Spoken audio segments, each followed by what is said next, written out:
সেদিন ছিল রবিবার। আমি বাগানে ফুলের যত্ন নিচ্ছিলাম। তন্ময় কলেজে প্রজেক্টের কাজে গেছে। রিয়া বন্ধুদের সাথে বাইরে গেছে। হঠাৎ কেটে একটা খড় এসে থামল। একজন মিডল ইস্ট লোক নেমে আমার দিকে এগিয়ে এল। আপনি পূর্ণিমা দাস? তিনি জিজ্ঞেস করলেন। হ্যাঁ গো। আমি অ্যাডভোকেট রমেশ চট্টোপাধ্যায়। আপনার সাথে জরুরি কথা আছে কি? আমি ভয় পেয়ে গেলাম। কি ব্যাপার? আমি আপনার প্রকৃত ছেলে অর্ণবের পক্ষ থেকে এসেছি। আমার মাথা ঝিমঝিম করতে শুরু করল। অর্ণব? কোনো অর্ণব? অর্ণব দাস। আপনার আসল ছেলে, যে এখনও কলকাতায় আছে গু। আমি চেয়ারে বসে পড়লাম। আমার কিছুই বুঝতে পারছিলাম না। আমি বুঝতে পারছি না। তন্ময় তো আমার ছেলে গু। অ্যাডভোকেট সাহেব একটা ফাইল খুলে বললেন, ম্যাডাম, তন্ময় দাস আপনার ছেলে নয়। সে আপনার পালিত ছেলে গু। কি বলছেন আপনি? 21 বছর আগে আপনার আসল ছেলে অর্ণবের সাথে তন্ময়কে হাসপাতালে পাল্টে দেওয়া হয়েছিল। ভুলক্রমে। আমার মনে হলো আকাশ ভেঙে পড়ল। এটা সম্ভব নয়। এটা সম্ভব ম্যাডাম। আমাদের কাছে ডিএনএ এর রিপোর্ট আছে। তন্ময় আপনার বায়োলজিক্যাল সন নয়। তিনি আমাকে কিছু কাগজ দেখালেন। ডিএনএ রিপোর্ট, হাসপাতালের পুরনো রেকর্ডস, আরও অনেক কিছু। তাহলে আমার আসল ছেলে কোথায়? আপনার আসল ছেলে অর্ণব এখন কলকাতায় আছে। সে একটি সফটওয়্যার কোম্পানিতে কাজ করে। সে জানতে পারার পর আমাকে পাঠিয়েছে আপনাকে খুঁজে আনতে গু। আমি প্রচণ্ড শক এর মধ্যে পড়লাম। মানে তন্ময় আমার ছেলেই নয়? তাহলে আমি আর তন্ময় আপনারা কোনো রকম ব্লাড রিলেশন নেই? আপনারা দুজনেই কমপ্লিট স্ট্রেঞ্জার খে? এই কথা শুনে আমার মনে এক অদ্ভুত ফিলিং এল। যদি তন্ময় আমার ছেলে না হয়, তাহলে আমাদের রিলেশনশিপটা তো আর অনৈতিক নয়। ম্যাডাম, অর্ণব আপনাকে খুব মিস করে। সে চায় আপনি কলকাতায় ফিরে যান।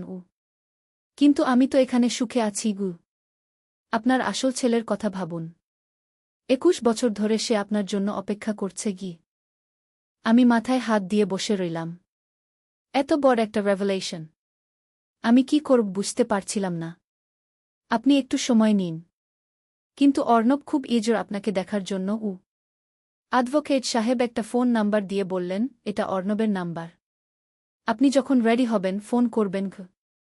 তিনি চলে যাওয়ার পর আমি একা বসে ভাবতে শুরু করলাম।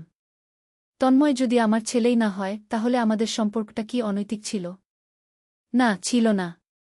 কারণ আমরা তো জানতামই না। আর এখন যেহেতু জেনে গেছি যে আমরা স্ট্রেঞ্জার, তাহলে আমাদের রিলেশনশিপটা সম্পূর্ণ নর্মাল। কিন্তু আমার আসল ছেলে অর্ণবের কি হবে? সে তো 21 বছর ধরে অপেক্ষা করছে। বিকেলে তন্ময় ফিরে এসে আমাকে আপসেট দেখে বলল, কি হয়েছে মা? তুমি কেমন যেন লাগছ গু। আমি সব কিছু খুলে বললাম। ডিএনএ রিপোর্ট, অ্যাডভোকেট এর কথা, অর্ণবের কথা, সব কিছু। তন্ময় শুনে একটু শক পেল না। বরং হেসে বলল, গ্রেট। মানে আমরা আর মার্ডারসন নই। আমরা হাজব্যান্ড ওয়াইফকে। তুই শকড না? কেন শকড হব? এটা তো আমাদের জন্য ভালো খবর। কি তন্ময় আমাকে জড়িয়ে ধরল। এখন আর কোনো গিল্ট ফিলিং থাকবে না গি। কিন্তু অর্ণবের কি হবে? সে তো আমার আস্তন্ময় দরজা খুল। 2 জন পুলিশ অফিসার ভেতরে ঢুকল। আপনি তন্ময় দাস? একজন অফিসার জিজ্ঞেস করল। হ্যাঁ গু। আর আপনি পূর্ণিমা দাস? আমি মাথা নাড়লাম। আমরা আপনাদের সম্পর্কে একটা কমপ্লেইন পেয়েছি। কি অফিসার বলল। আপনারা নাকি একে অপরকে বিয়ে করেছেন? কিন্তু আপনারা তো মা ছেলে। আমার মুখ শুকিয়ে গেল। কে কমপ্লেইন করেছে? তন্ময় শান্ত গলায় বলল, অফিসার সাহেব, আমাদের কাছে লিগ্যাল ডকুমেন্টস আছে।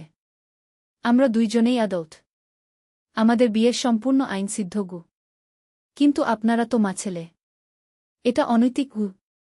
আইনত কোনো সমস্যা নেই। কি তন্ময় ফাইল বের করে দেখাল। আমাদের ম্যারেজ সার্টিফিকেট আছে। সাব রেজিস্ট্রারের অফিস থেকে রেজিস্টার্ড খে। অফিসার কাগজপত্র দেখে বলল, এটা ঠিক। কিন্তু সামাজিকভাবে এটা অগ্রহণযোগ্য।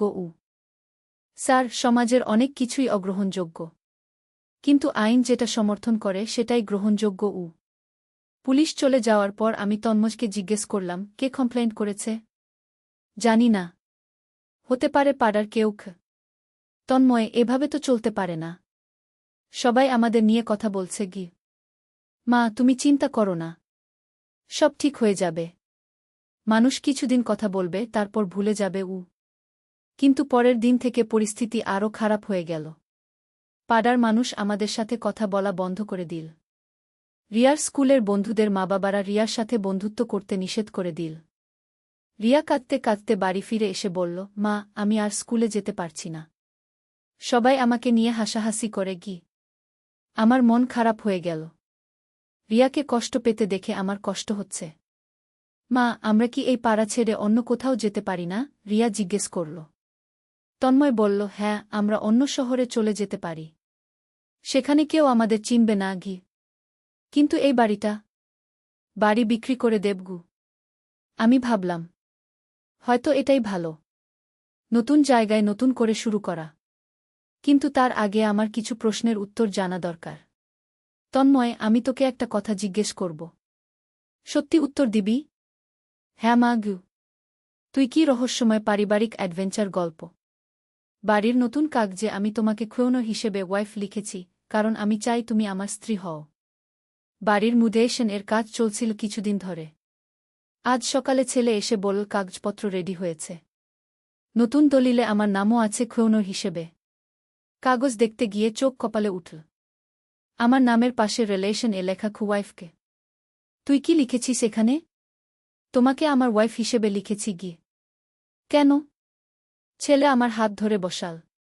কারণ আমি চাই তুমি শুধু এই বাড়ির খুয়নো নয়, আমার জীবনেরও খপর্ণর হও। তুই কি বলছিস? মা, এই বাড়িতে আমরা দুজনে থাকি। আমি তোমার যত্ন নিই, তুমি আমার যত্ন নাও। এটাই তো স্বামী স্ত্রীর সম্পর্ক। আমি কাগজ রেখে দিলাম। তুই জানিস এটা কি ভুল? এটা কোনো ভুল নয়। আমি আমার ভবিষ্যৎ পরিকল্পনা অনুযায়ী কাগজ করেছি। আমি তোমাকে বিয়ে করব। তুই পাগল? হ্যাঁ, তোমার প্রেমে পাগল। এই বাড়ি এখন আমাদের দুজনার। আমরা স্বামী স্ত্রী হিসেবে এখানে বাস করব। সাব রেজিস্ট্রার অফিসের সিল দেওয়া কাগজ টেবিলে পড়ে আছে। আইনত এখন আমি এই বাড়ির ওয়াইফ কি হিসেবে ওনার। মা, আইন আমাদের পক্ষে। শুধু তোমার সম্মতি লাগবে গু। এই গল্পটি সম্পূর্ণ শুনলে আপনাদের পানি অটোমেটিক বের হয়ে যাবে, সো যত দ্রুত সম্ভব হাতের কাছে টিস্যু নিয়ে বসে পড়ো। বিছানার চাদর যেন নষ্ট না হয় সেটা সম্পূর্ণ খেয়াল রাখার অনুরোধ জানিয়ে গল্পটি এখন শুরু করব। তার আগে সর্বশেষ অনুরোধ, দয়া করে এমন পানি বের করার গল্প নিয়মিত শুনতে আমাদের চ্যানেলটি সকলেই সাবস্ক্রাইব করুন। ধন্যবাদ। হ্যালো বন্ধুরা, আমার নাম পূর্ণিমা দাস। আমার বয়স ৪৪ বছর। আমার স্বামীর নাম রঞ্জন দাস, বয়স ৪৬ বছর। আমাদের ২ সন্তান, তন্ময় আর রিয়া। তন্ময় ২১ বছর বয়সী, ইউনিভার্সিটিতে পড়ে। রিয়া ১৪ বছর বয়সী, হাই স্কুলে যায়। কিন্তু আমাদের এই সাধারণ পরিবারে এক অদ্ভুত ঘটনা ঘটে গেল যেটা আমার জীবনটাকে পুরোপুরি উল্টে দিয়ে দিল। শুরুর ঘটনাটা এখনও মনে পড়লে গায়ে কাটা দেয়া। সেদিন ছিল বৃহস্পতিবার, বিকেল ৪টার সময়। আমি রান্নাঘরে বসে আলু কুড়াতে কুড়াতে টিভিতে সিরিয়াল দেখছিলাম। হঠাৎ তন্ময় দৌড়ে এসে আমার হাত থেকে ছুরি কেড়ে নিয়ে বলল, মা, একটা জরুরি কাজ আছে। তুমি এখনই আমার সাথে সাব রেজিস্ট্রার অফিসে যাবে গু। কি কাজ? আমি অবাক হয়ে জিজ্ঞেস করলাম।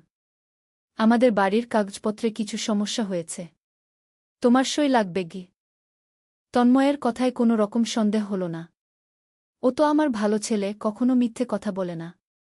তাড়াতাড়ি শাড়ি পাল্টে ওর সাথে বেরিয়ে পড়লাম।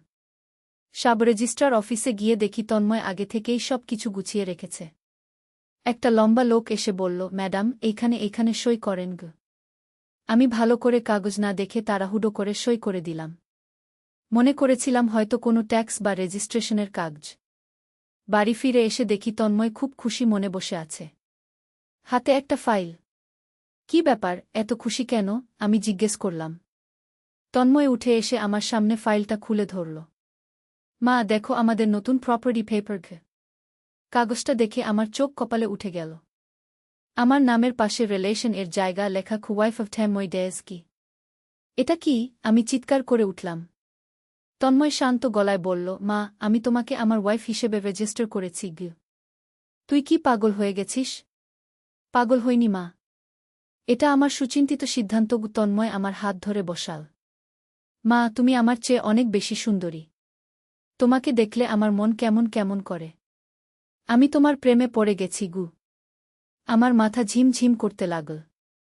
তুই কি বলছিস তন্ময়? আমি তোর মা। আমি জানি তুমি আমার মা। কিন্তু একই সাথে তুমি একজন নারীও। আর আমি একজন পূর্ণবয়স্ক পুরুষ। আমাদের মধ্যে যেই আকর্ষণটা কাজ করছে সেটা মাছেলের না। সেটা একজন পুরুষ আর একজন নারীর গু। আমি উঠে দাঁড়িয়ে বললাম, তুই একদম মাথা খারাপ হয়ে গেছিস। আমি এই কাগজ বাতিল করব। করতে পারবে না মা গি, তন্ময় হেসে বলল। এটা লিগ্যাল ডকুমেন্ট। আর তুমি নিজেই সই করেছ। আইনত এখন তুমি আমার স্ত্রী গু। আমি বিস্ময়ে তাকিয়ে রইলাম। আমার নিজের ছেলে আমার সাথে এত বড় ধোঁকা দিয়েছে। কেন তুই এমনটা করলি?